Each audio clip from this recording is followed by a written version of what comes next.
अस्सलामुअलैकुम dear students. आज बच्चों 10 डेज़ प्लान हमारे पास नेक्स्ट 3 चैप्टर का जो कि हमारी पेयरिंग के हवाले से इम्पोर्टेंट है।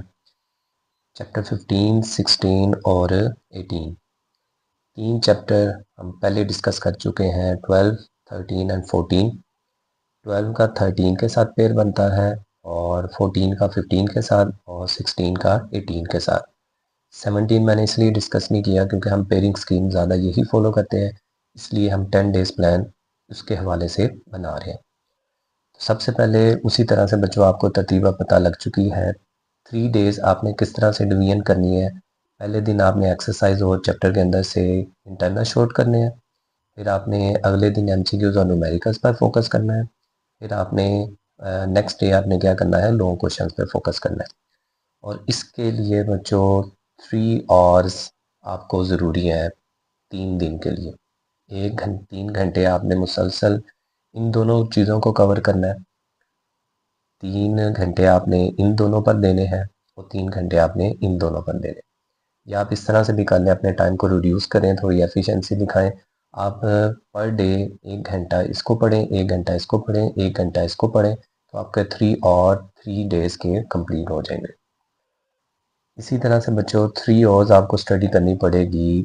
पर आवर आपको करनी पड़े या 3 डेज़ में 3 आवर पढ़ना पड़े, ये अब आपके ऊपर है कि आपने इसको कैसे कवर करना है। इसी तरह से चैप्टर 15 पर भी 3 डेज़ लगेंगे, चैप्टर 14 पर 16 पे भी 3 डेज़ लगेंगे और चैप्टर 18 पे भी 3 डेज़ लगेंगे। तो ये चैप्टर 15 के लिए, ये चैप्टर 16 के लिए और ये चैप्टर 18 के लिए 3 डेज़ आपके लगेंगे। और जो लास्ट डे होगा 10th डे, उसमें आपने इन तीनों चैप्टर्स की इकट्ठी रिवीजन करनी है। कुछ आपने लिख के चीज़ें देखनी है, कुछ आपने मेमोरी बेस्ड चीज़ें याद करनी है, कुछ आपने अपनी प्रैक्टिस के तौर पर जो आपको मुश्किल लगे उसको कवर करना है। इसके लिए कितने आवर्स स्पेंड करते हैं, ये सारा का सारा बच्चों आपके ऊपर डिपेंड करता है। तो ज़रा देखें चैप्टर नंबर 15 के शॉर्ट क्वेश्चन एक्सरसाइज के कौन इंपॉर्टेंट है और न्यूमेरिकल्स कौन से इंपॉर्टेंट है, लॉन्ग क्वेश्चन कौन से हैं। इसी तरह से चैप्टर 16, इसी तरह से चैप्टर 18। अगर आप इस प्लान को फॉलो कर लेते हैं, इन चीज़ों को इसी तरह कर लेते हैं, तो आप 85/85 नंबर ईजीली हासिल कर सकते हैं। ईजीली, कोई मुश्किल चीज़ नहीं है। अगर आपका मकसद कामयाब होना है, अगर आपने कुछ बनना है, तो आपके लिए ज़रूरी है। तो चैप्टर 15 में बच्चों पहला, दूसरा, पाँचवा, आठवां, नौवां, 10वां, 11वां, 12वां, 13वां, 14वां, 15वां, 16वां, 17वां, 18वां। समझ लें जो डायग्राम वाले क्वेश्चंस हैं वो इतने इंपॉर्टेंट नहीं है, बट ये सारे क्वेश्चंस पास पेपर में कई दफ़ा रिपीट हुए हैं। ये 5th वाला तो बहुत इंपॉर्टेंट है, पहला भी इम्पोर्टेंट है और उधर से 8वां 9वां ये भी बहुत इंपॉर्टेंट है। मतलब सारे क्वेश्चन ही बहुत रिपीटेड क्वेश्चन है।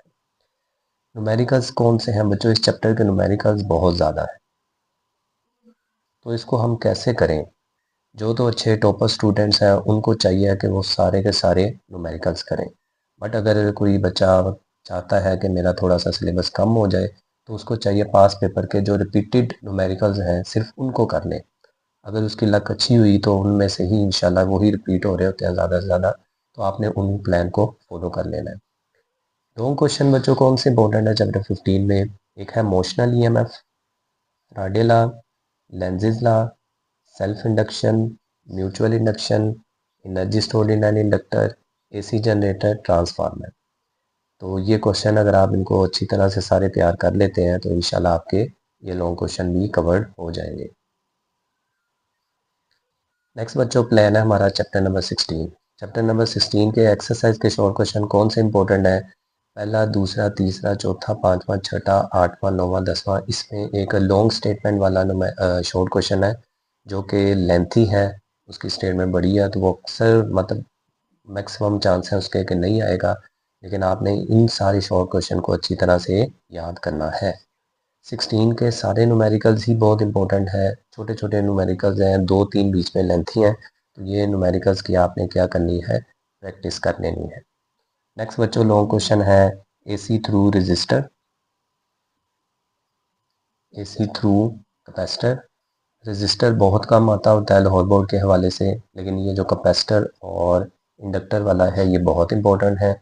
आर एल सी और R L C series circuit, ये दोनों इकट्ठे भी आ सकते हैं, अलग अलग से भी पूछा जा सकता है। सीरीज रेजोनेंस और पैरेलल रेजोनेंस। सीरीज रेजोनेंस को एक्सेप्टर सर्किट भी कहते हैं और पैरेलल रेजोनेंस को बच्चों रिजेक्टर सर्किट भी कहते हैं। तो वो आपको मैंने लिखवाए हुए हैं कि इसके क्या क्या नाम यूज़ कर सकता है, वो उस वाले से लॉन्ग क्वेश्चन आपने तैयार करने हैं। ये भी बच्चों बहुत इंपॉर्टेंट लॉन्ग क्वेश्चन है, generation, transmission and reception of electromagnetic waves. Next बच्चों चैप्टर नंबर 18 है। 18 के सारे शॉर्ट क्वेश्चन ही इंपॉर्टेंट है।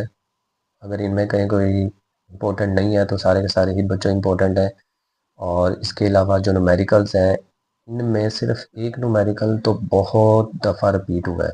100% चांस है, अगर 18 और 16 का पेयर बना है तो उसमें 16 से थ्योरी आई है, तो 18 का 100% बच्चों एक न्यूमेरिकल ही है। ये लिख ले मेरे से कि अगर 18 से न्यूमेरिकल उसने उठाया तो 100% चांसेस हैं कि वो 18.1 को सिलेक्ट करेगा।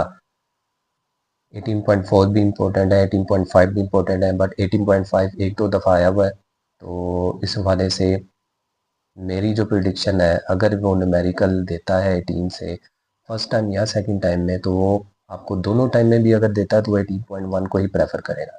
लेकिन उसके साथ साथ ये वाला 18.5 भी और 4 भी एक दफ़ा देख लीजिएगा। इसके जो लॉन्ग क्वेश्चन है वो है फॉरवर्ड बाइस and reverse bias long question.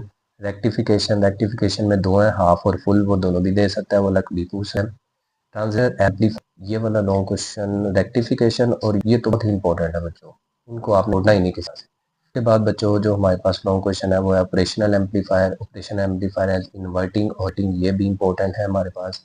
Comparator as a night switch, ये भी आ सकता है, लॉजिक भी आ सकते हैं। जैसे जो मोस्ट इंपॉर्टेंट लॉन्ग क्वेश्चन हैं वो है rectification, transistor as an amplifier, operation and amplifier inverting and non inverting. बच्चों इन चीज़ों को 10 डेज़ में याद करना कोई मुश्किल चीज़ नहीं है। अगर आपने पूरा साल नहीं पढ़ा तो इस प्लान को फॉलो कर लें। 10 डेज़, पिछले 10 डेज़ ये वाले, तो आपको ये 75-80 मार्क्स दे सकते हैं, इजीली दे सकते हैं। तो अगर आप इसको फॉलो कर लें तो बाकी जितनी ज़्यादा आप लॉन्ग क्वेश्चंस की प्रैक्टिस करेंगे, न्यूमेरिकल्स की प्रैक्टिस करेंगे, शॉर्ट क्वेश्चन को जितना ज़्यादा लिखेंगे उतनी ये आपकी मेमोरी में सेव हो जाएंगे और आपको पेपर में भूलेंगे नहीं। तो उम्मीद करता हूँ कि आप इस प्लान को फॉलो करेंगे और कामयाबी का ये जो तवीज़ है ये अब आपकी मेहनत के ऊपर है। अल्लाह हाफिज़।